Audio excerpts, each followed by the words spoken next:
I got so many stories. What? Together again. Come sit. You guys, now you can't even pee. No peeing. We got a million stories here, and Oh my God, we just snuck away to have some fattening pastries. Told each other, I admitted to things I hadn't admitted before. I hope I don't you don't want to hear about Barbra Streisand. No, I'm not going to talk about Barbra Streisand. I'm going to talk about Paul Williams. Yeah. Paul, there's little stories here and there, but I wouldn't mind knowing who initiated the story of Phantom and how did you get involved? Well, it's a great chance for me to also do what I would always want to open any screening of Phantom and tell the audience that the reason the film exists is because of you, because when it came out, it got very little attention. I mean, it was just, there were two cities, Winnipeg and Paris, where Paris? And those cities are so alike. Winnipeg. It's like one is Pendleton and the other one is it's cold. Florida cocaine.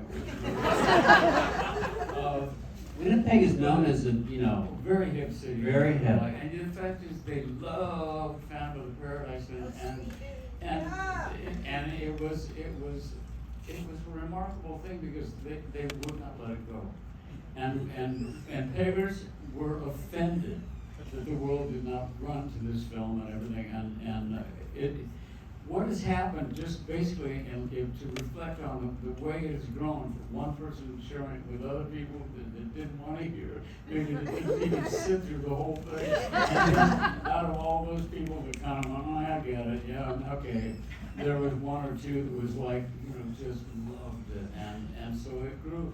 But here's what I got out of it. First of all, I got something that I could look at from both sides of my life, as a young man who's flying from like trailer trash from Nebraska or New Mexico, who's all of a sudden in the middle of a what to me was a big picture. They were fighting to get the money to pay us, but it was a big picture to me. And I get to do the two things that I love. I get to do music, and Brian De Palma, God bless him, as he saw me working with the singers and the musicians, he said, there's this kind of a Phil Spector quality. You could actually play the Phantom. And I went, no, I can't. I mean, to do what Bill Finley did with one eye, it takes up talent much greater than mine. I said, and then he said, what about Swan? And I went, yes. Yes, absolutely. But it started out at A&M Records, where I was a contract writer, and I was writing for, there's nobody that was, based on the work I had done, that was probably a worse choice to do the music for Phantom of the Paradise, the music of the Spheres, rock and roll, all these different genres of music and everything. And I've been writing for the Carpenters, the Three Dog Night, Steve Lawrence, St. Edie Gourmet. It's like, but it was certainly nothing that would say this is the guy. Why didn't they go to David Bowie? Why didn't they go to to some of the hardcore, brilliant, like I just heard live for the first time in my life Metallica, and those guys are all Phantom of the Paradise fans. I said, yeah, they said we've loved it for years. I said I've loved you for hours. I was at A&M Records, and the A&M hired a guy to try to get the A&M's songs in movies and all. And Brian De Palma came over and talked to the guy that did that, and he said, I think you should meet Paul Williams. So it started with Brian. It started with Brian, absolutely. And he, did you get along with him right away? Oh, well, yeah. I mean, it was interesting. Well, it was interesting because I watched a couple of pictures. I mean, I watched, and they were like sisters or whatever. It was really bloody and scary. And I'm not good with horror films. I don't mind making them. I love to make them. But it's like a lot of horror films I have watched from the hall next to the TV room where we're screening things. And my wife will tell me, okay, you can come back in. He did not cut her tongue out after all. I was just hearing at the cafe, do you guys know whose song, the very first cover that David Bowie ever recorded was? What was it? Fill Yes, Your Heart. but the song, Fill Your Heart. Fill Your Heart from Hunky Dory. Biff Rose wrote the music. And he wrote the lyrics. Yeah, Biff and I he was my first collaborator. And an amazing man who just passed away recently, but he was a stand-up comedian and a songwriter, and he wrote really funny songs like Buzz the Fuzz, and once there was a fellow and his name was Fuzz. He was just a crooked cop, just a tumpy fuzz, a baby fuzz, whatever. Very funny guy, and we were hired as improvisational actors on the North Salt local show, and he played a Chicken Delight. This was during the Vietnam War, like late '60s. And he was cast as a Chicken Delight delivery guy. That when he delivers Chicken Delight to the White House, he's drafted. And I was a Boy Scout who was going to get his merit badge at the White House, and I get drafted. And that's how we met. We wrote 2 or 3 songs, and he went to A&M Records and played him a bunch of songs that he'd written, and he wrote, including 2 or 3 that I'd written. And that he got an advance, and as he was leaving, he said, incidentally, there's a couple songs that I played for you that have lyrics by a guy named Paul Williams.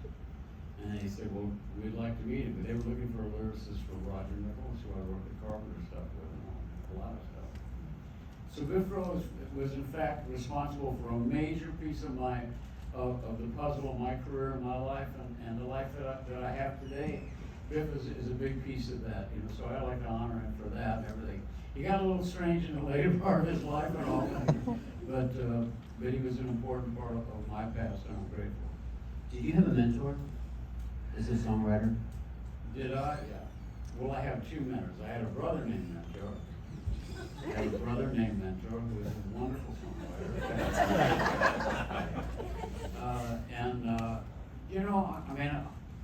My favorite band ever was a band called the original Delaney and Bonnie and Friends. One of the only white bands on Stax Records. Oh my God, you know about them. I love them. Oh, it had, Leon Russell, Wrote Carl Riddle Superstar. on bass. They're just an amazing band and all that. And it's like, it's not the kind of music that I've ever really written. I got close to it in some of the stuff from Hamilton Joke and Christmas. They were pretty folky. Folky rock. Yeah, that's a little more folky. But my brother Mentor was 6 years younger than me, and when I was a little kid, they'd have me sing for company. I'd sing a song, and I thought people would be applauding. My little 4-year-old brother would all of a sudden be behind a curtain or a door, and you'd hear, Rudolph the red-nosed reindeer had a very shiny in July, had a very shiny nose. That's what he said. And he'd go, I can sing too. And he could sing, and when he was in his early 20s, he came to California. I have to tell this story because I love my brother so much. He passed away in 2016 at 70. But so he came out and he said, I want to do this, Paul. I want to do it. And he played in bars in New Mexico when he was 16. So I would get him a little starter 6-month publishing deal at A&M. And I get him an office too. I don't get him, but they're kind of give him an office like a couple doors down from me. And for 6 months he's listening to the radio and he's trying to write something. He's going, oh my God, and he's writing pretty good songs, but nothing is clicking. Nobody's listening to anything. In those days you had acetate dubs show a song, and then people would listen to it, and they'd put it. So 6 months, his contract's over. He goes into the studio on a really, really rainy day, and he goes into his office and realizes come Monday he's going to have to take all the stuff off the walls. He's moving out of his office. The dream is over, and it's pouring rain outside, and he's totally confused. And he grabs a yellow paper, in a pad, and a pen, and he writes, day after day I'm more confused. It's pouring outside, yet I look for the light in the pouring rain. It's a game I hate to lose. He has a big faith. I'm counting on you to carry me through. And then it just pours out of him. Give me the beat, boys, and free my soul. I want to get lost in your rock and roll and drift away. You know what? Great song. That's my brother Mentor. Not only that, he fell in love with a guy named Dobie Gray, who was a hazmat, who Dobie Gray had done the In Crowd. He was Yesterday's News. He was and this was 1972, whatever. Dobie had recorded one of my songs with a group called Pollution. Men grabbed Dobie, took him to Nashville, and they just walked into a random studio and they managed to find the best studio. And sometimes the big amigo was whispering to you. One of the things the reason I love telling that story is that what Menor did is he dared to tell the truth. And we saw the immediate impact of authenticity. I mean, there's not a lot of people like this man that do the kind of work that this man does. It is uniquely him, and I love it, and the world does it. This is what we are. We have our own art and the like, but what we also have is our own truth and our own story. So there's got to be some filmmakers and some songwriters sitting out there. And my champion to you is let us hear who you are. I didn't work with my brother when he was writing really good songs that did not come from the center of his chest.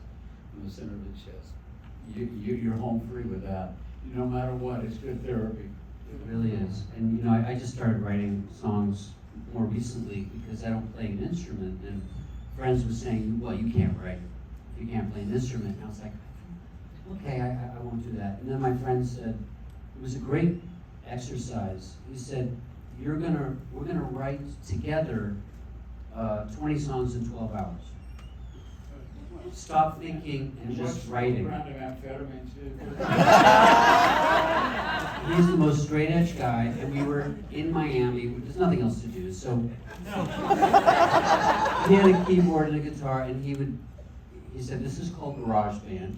I'm gonna play a musical setting, verse, chorus, bridge, and you're gonna go in the other room. This is how you record your voice. Just do it on your earpods, buds, and don't think about it, just do it while I record the next song's setting, the next song track.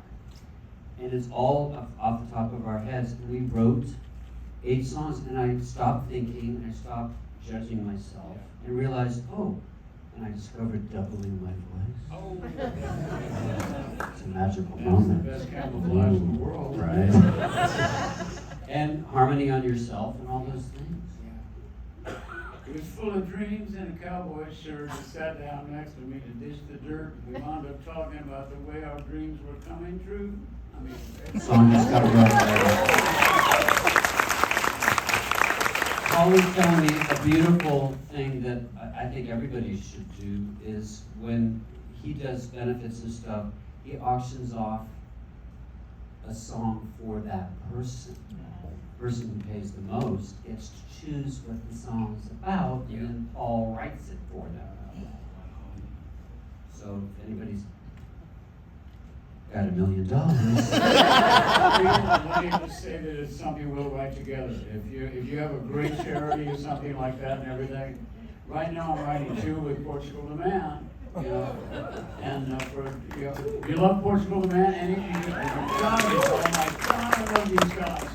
I am coloring outside the lines of Portugal the Man. Yeah. So we have a special friend tonight who you've actually worked with. I love him. Jake Shears from Scissor Sisters. Oh my God. Stand up, Jake. There he is.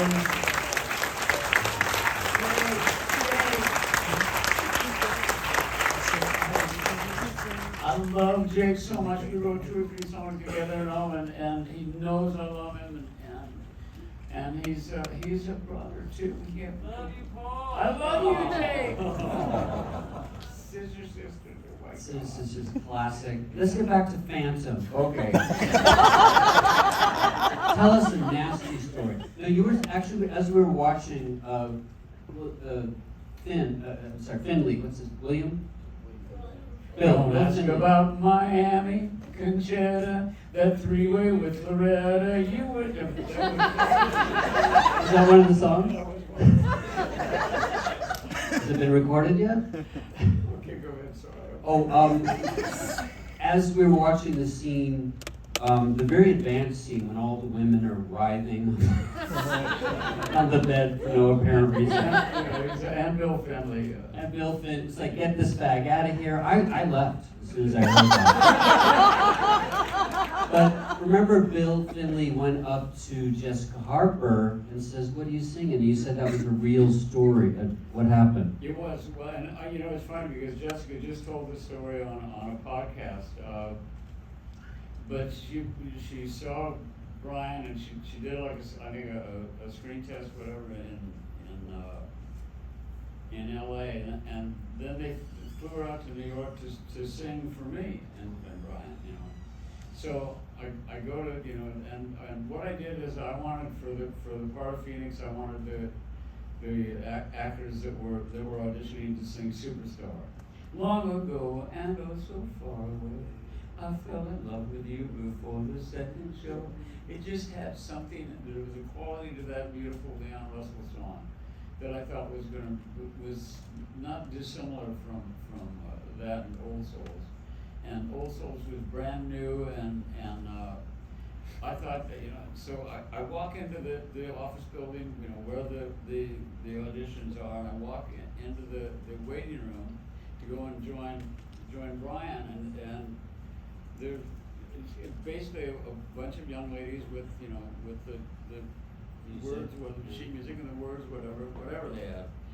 Anyway, I walk up behind Jessica and she's going, you know, long ago, and it was so far away, I fell in love with you before the second show. I went, oh, no. I said, that's fantastic, you know, what's your name, whatever, blah, blah, like that. I said, you're amazing. And she had that innocence and sensuality hybrid thing going that was just, you know, I didn't know if it was me that was just impossible to look at somebody, you know, with, you know, the kind of deep loving respect that I do these days. There's a part of me that just went, oh my God, she's so innocent and sweet and hot and wow. I was very young. And boundaries were not good. But I went inside and she came in to sing and she went, long ago, and oh so beautifully. But I went, no, sing it like you did outside. She sang it to herself, you know, and I think what I said was something I heard before from a wonderful producer. He said, sing it like you're singing to your daughter at bedtime.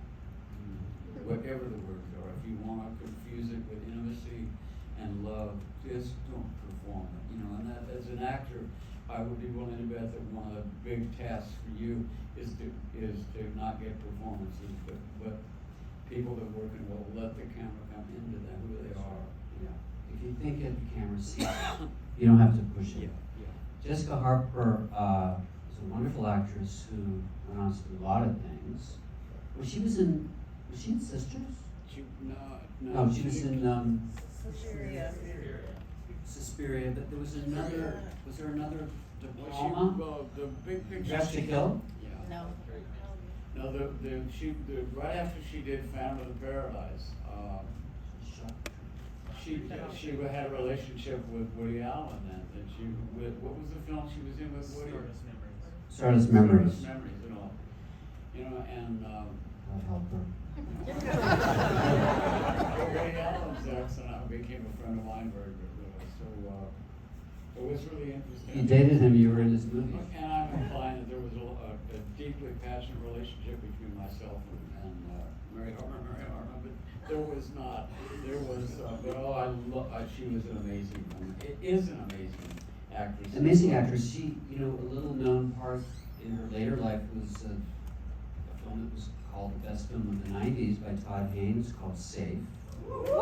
And she had a small role of a woman. You sense that she had cancer and she's at this camp, and it's very touching. And I first saw her, I think, before I saw Phantom in Shock Treatment, which was the Rocky Horror sequel. Had you seen Rocky Horror? Because that was happening on stage.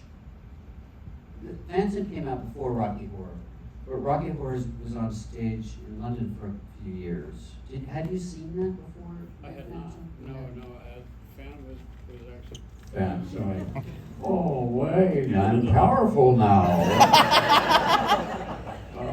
Yeah, I do that with my phone too. I'll be on my jog, morning jog. I'll be out there talking to somebody, and then I'm like,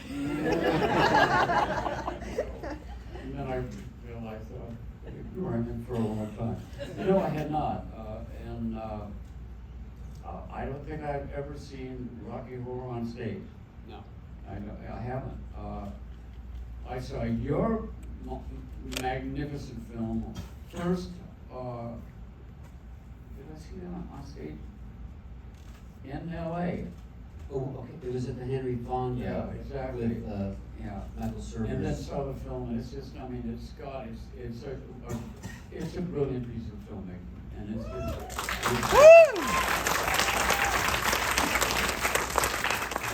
and talk about daring. I mean, as you found that story and it began to evolve for you, I mean, I love what we do. I love my life. I'm 83 and I'm like 9.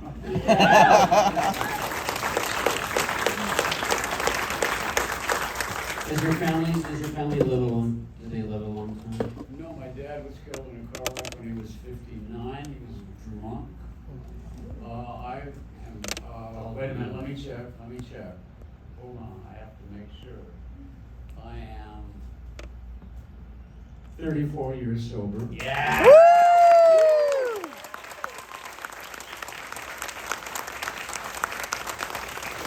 Well, you're in New Orleans, that's over. You know, it's, I mean, I remember coming to New Orleans with the Lee Majors. We flew in. $6 million man. And I have a picture of him leading me around with a dog collar so I don't wander off. And I'm joking, I mean, he put it on me as a joke, and then I walked over and raised my leg to a fire hydrant, and somebody took a picture of it. And I've got it somewhere. Jake was wearing a dog collar at Easter parade. It happens here. So Jessica, did you remain friends? I mean, who did you remain friends with from the film that were buddies? Well, you know, the Juicy Fruits were all guys, you know, Archie Hahn, and it was actually a bunch of the voices in Bugsy Malone. Jeffrey Commodore was a songwriter at ASCAP, and I brought Jeffrey in because I thought he'd be great. He's so funny. His first album was called A Legend in His Own Mind, A Rumor in His Own, A Legend in His Own Room, A Rumor in His Own Time. That's the name of his album. Great sense of humor and very musical. And he's the one who sings Upholstery. And Archie sings Goodbye Eddie Goodbye. And I mean, it was amazing because we're shooting during the day. We shot the first stuff in LA, all the stuff around the contract scene with Bill and myself. And then headed for the Majestic Theater in Dallas. That was all the performance stuff. Yeah, and so it was an amazing opportunity to do it all, but it was also with the price of doing it all, because I'd be shooting, you know, all day, and then I would leave and I'd go to the studio and record vocals with the guys, because you had to pre-record for lip sync when you film it, you know, and you can't use production sound. You have to lip sync to it. So at the end of a night of doing that, a couple times I would go back to the set, they'd take my old makeup off, put fresh makeup on, and we'd shoot. And there's a scene that I was so exhausted that we had to reshoot the scene, and it's the contract scene on the roof when Winslow was watching me make love to his love of his life. And I mean, we shot it, and I could not remember my middle name. I was so exhausted. So we reshot that. And there are scenes in Phantom where I walk up to, you know, when we're going to Seal It Now scene, when we're going to brick up the thing with Bill. When I walk up to the door, it's in LA. When you cut inside, and you know, when I walk up to the door, it's in Dallas. When I open the door and step inside, it's in LA. And when I come around behind when I come inside and do the Thursday scene, it's in New York. So it's like 10 seconds of film, I'm in 3 cities, you know. And if you look at it again sometime, you'll notice that my weight did not stay as, you notice that they're shooting from the back, and all of a sudden, Williams is a little whiter than he was. You were telling me a great story about your buddy when you would open for Rocky or Raquel Welch. As you can tell from the clips at the beginning, Paul got around, right? He knew everybody. And you were still impressed by some of those people. My God. Yeah, I mean, I'm like I say, I'm this kid that's finally immersed in it. I started out as an actor. No is a gift for me. When I don't get something that I think I want, and especially since I got sober, I totally believe that no is a gift. You know, if I don't get something that I absolutely know is good, right for me, it's great, it's important, and I don't get it, my first thought is, oh my God, what would that have interfered with? It's better. Mm-hmm. And because that's what my entire life looks like. The fact that I didn't get an acting career, I felt like Montgomery Clift. I looked like Haley Mills. It was hard to cast. Yeah, but you carved out this place for yourself in the 70s. As a kid, you were as famous as Nixon. Well, I'd like to thank Kennedy, but my political preference. They're asking us to get the hell out. How about one question that Paul has never been asked? Guess if he's never been asked. Between two, we'll see what's the best one. What do you? What was it like being on Fantasy Island? Was it amazing? What was it like being on Fantasy Island or? I was going to ask what was your favorite song you wrote for this movie, but also I wanted to say on behalf of my mom who wanted to be here but couldn't, that she loved this album and this movie for you as a teenager. I just wanted you to know that on her behalf. Your mom loves this album. Okay, here's the deal. I'll answer yours, and I'll make a little video for your mom before I leave. Say hi, Mom. I want you to know I love you. Thank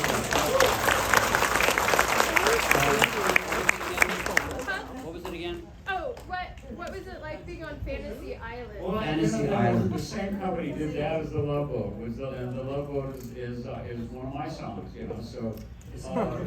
Love Boat. That's my words, his music. And Jack Jones? Jack Jones sang it. You know what? Charlie Fox calls me and he says, there's a series about a cruise ship. Cruise ship, you're joking. Wow, yeah. He said, would you write the lyrics? I said, yeah, okay.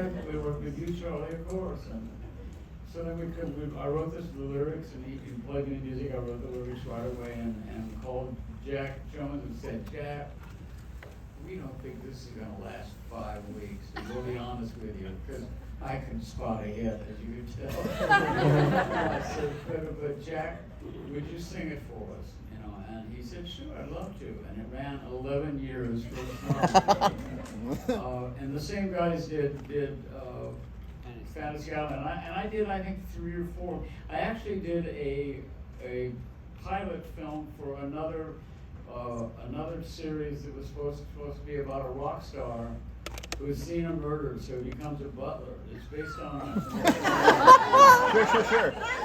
So he cuts his hair and everything. It was really good. It was really good. But here's my biggest memory from